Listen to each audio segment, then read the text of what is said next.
السلام عليكم بنات، شلونكم؟ شو اخباركم؟ يا رب ان شاء الله الكل بخير. تعالوا ياي اليوم بهذا الفيديو اللي مليان نشاط، ويعني بما انه الجو صار حار ويشجع على انه ننظف ونغسل وهيجي، فبديت اشيل الفرش مال المطبخ.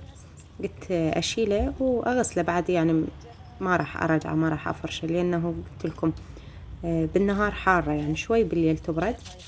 بس نبدي نخفف شوي شوي بالفرشات، وكل فرشة أشيلها أغسلها وأضمها، يعني على مود ما تصير عندي هوسة وهيجي نشاط. ونستقبل إن شاء الله ما ظل شي على رمضان، تقريبا أسبوعين إن شاء الله ينعاد علينا وعليكم بالصحة والعافية يا رب العالمين. والله إن شاء الله يقوينا على صيامه وقيامه. ونبدي ننظف أنا وياكم. راح أسوي هم تفريزات رمضان إن شاء الله. راح أسوي كبة برول وأسوي كبة تمن. يعني على مود أكو مرات أشوف تعليقات يعني أنتو شنو تسوون تفريزات عندكم رمضان بس أكل؟ لا، مو بس أكل رمضان، بس انتي من تسوين هاي الشغلات يعني تخفف عليك مال السحورات، مال هاي اللي مثلا على الفطور يشتهون نواشف. هاي الشغلات تفيد، يعني وين انتي مجهزتها بس توقفين تقلينها، وين انتي تروحين شايفين ايش قد ياخذ وقت. يعني اذا هساني اللي سويت الكبة راح تشوفونها كبة التمن تقريبا 50-48 كوباية صارن، وذيك كبة البرغل هم يعني صارت خير من الله. يعني سويت كيلو أنا مال برغل، تقريبا صار 35 كوباية هيجي، 37 ما أتذكر بالضبط. المهم بس تاخذ وقت. يعني أنا غسلت الفراش وبديت جهزت الحشوة والعجين مال الكبة مال البرغل. تعرفون يعني سر النجاح مال الكبة انه تعجنينها زين، يعني عجينها يريد له وقت، الحشوة مالتها تريد لها وقت، اللف يريد لها وقت. رمضان يعني ما شاء الله الوقت يركض، الواحد يقعد شوي متأخر. ولو هسه يعني هالمرة راح يصير بالمدارس، والعام هم بالمدارس. يعني راح تختلف، مو مثلا الواحد يقدر ينام من لحد آذان الظهر وهيجي والنوب، يعني يصلي والنوب يقوم البيته. المهم معنى الكلام تفيد هاي الشغلات، تفيد، تخفف عليك الشغل. ما تفكرين يعني مثلا إذا متكاسلة ما بيك حيل، يعني مجرد تقلين كبة على تسوي لهم فينجر، شوربة، ما أعرف شلون، عصائر، لبن، تمر، خلاص الفطور. يعني بأبسط الشغلات تقدرين تخلصينها. وأكو ناس ترى يعني مو من ذول يحبون تمن ومرقة وتشريب وهاي الشغلات على الفطور، يحبون هاي الشغلات هيجي الناشفة. وبالسحور هواي اكو ناس يعني يعتمدون على هاي الشغلات، مو من جماعة الألبان.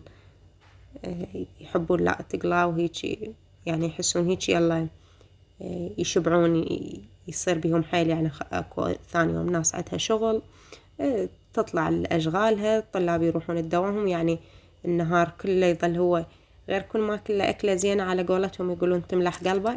تملح قلبه شلون ما أدري، المهم هي تملح قلبه. إيه، فما اشتغلت أنا وياكم. الحشوة هي لحم وكرفس وبصل وهاي شغلات، كل من انتو اللي يحب يخلي، اللي ما يحب يخلي بصل لا يخلي بصل، يعني بس إيه، يعني هي من الأساسيات مالتها لازم بصل، بس اللي ما يحبون البصل يعني هاي بحث آخر. المهم والعجينة مال البرغل خليت لها ملح وشوية بهارات.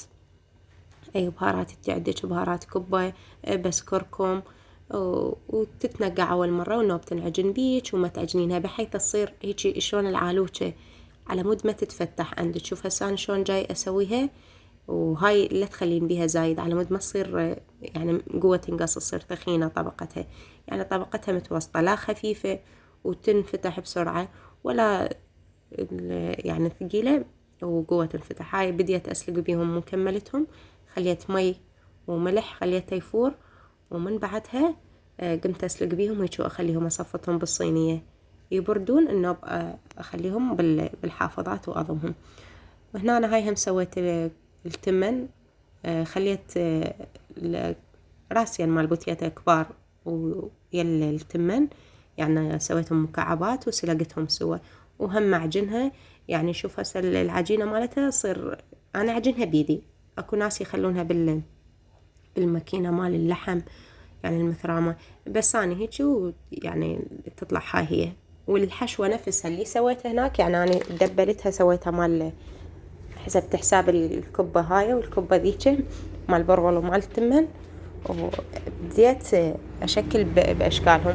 بعد انتو الأشكال حسب الحجم اللي تحبونه. أنا أسويها هيك حجمها متوسط، لا كبيرة ولا صغيرة. وأنا جاي أمنتج وياكم وأسوي غدا، لأنه الشباب راح يجوني يعني إذا سمعون أصوات مال الحمس وهيجي. خليتكم اليوم على الطبيعة، لأن والله العظيم ماكو وقت، يعني عندي فيديوهات بس ماكو وقت أمنتجها، مدارس والنهار يركضوا. الحمد لله والشكر. شو أسوي هاي الكبة؟ أخليها بصينية، أسويها طبقات، ومن تجمد عندي هاي كبة التمن، من تجمد عندي أبدي أخليها بحافظات.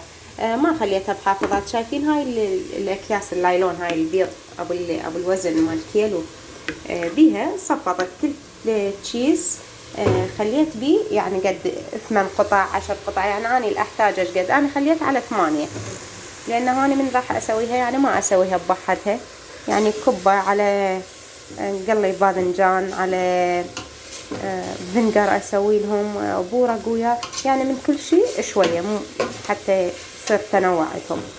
واخذني الوقت مثل ما قلت لكم، فقلت انا خل اسوي غدا. هسه بنهايه الفيديو راح تشوفونه سويت من كبات البرغل، سويت غدا للشباب على مود من يجون يتغدون.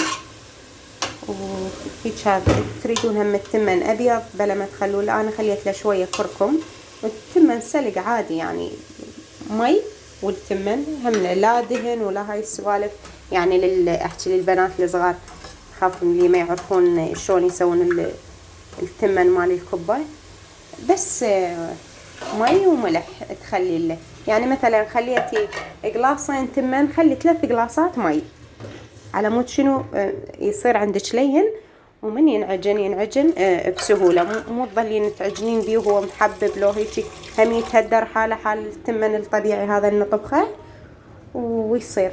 هاي بس اهم شيء عجنوه زين بحيث ما تظل حبايه واقفه، حتى من تكورين الكباب شوفي هسه شلون شكلها، ما بيها حبايه وهيك تصير يعني شكلها مو حلو.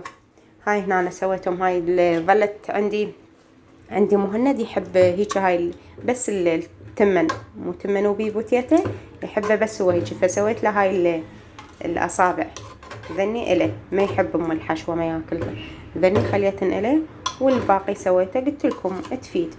وهنا أنا اجا زيوني سويت له هاي الغداء، لانه هم مو كلهم نفس الدوام، يجيني واحد واحد.